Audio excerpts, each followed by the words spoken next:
Welcome to Madasaling Pinoy, your prayer partner. Gospel for today, June 9. Ang mabuting balita ng Panginoon ayon kay San Marcos. Noong panahong iyon, pag-uwi ni Jesus, muling nagkatipon ang napakaraming tao. Ano pat hindi man lamang makuhang kumain ni Jesus at ng kanyang mga alagad. Nang mabalitaan ito ng kanyang mga kasambahay, sila'y pumaroon upang kunin niya siya sapagkat ang sabi ng mga tao, nasisiraan siya ng bait. Sinabi naman ng mga eskribang dumating mula sa Jerusalem, inaalihan siya ni Beelzebul, ang prinsipe ng mga demonyo. Ito ang nagbigay sa kanya ng kapangyarihang magpalayas ng mga demonyo. Kaya't pinalapit ni Jesus ang mga tao at sinabi sa kanila ang ilang talinhaga. Paano mangyayaring palayasin ni Satanas si Satanas?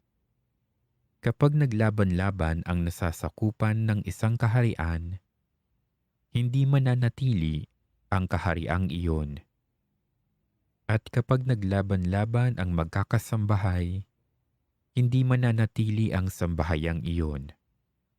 Gayon din naman, kapag naghimagsik si Satanas laban sa kanyang sarili, at naglaban-laban ang kanyang nasasakupan, hindi magtatagal at darating ang kanyang wakas. Walang makapapasok sa bahay ng isang taong malakas at makaaagaw ng kanyang ari-arian, malibang gapusin muna niya ang taong iyon. Saka pa lamang niya malolooban ang bahay na iyon. Tandaan ninyo ito. Maaaring ipatawad sa mga tao ang lahat ng kasalanan at panlalait nila sa Diyos. Ngunit ang sinumang lumait sa Espiritu Santo ay hindi mapatatawad. Ang kanyang kasalanan ay hindi mapapawi kailanman.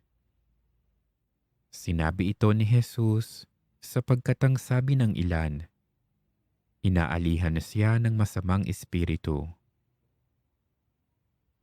Dumating ang ina at mga kapatid ni Jesus. Sila'y nasa labas ng bahay at ipinatawag siya. Noon na may maraming taong nakaupo sa palibot ni Jesus at may nagsabi sa kanya, nariyan po sa labas ang inyong ina at mga kapatid.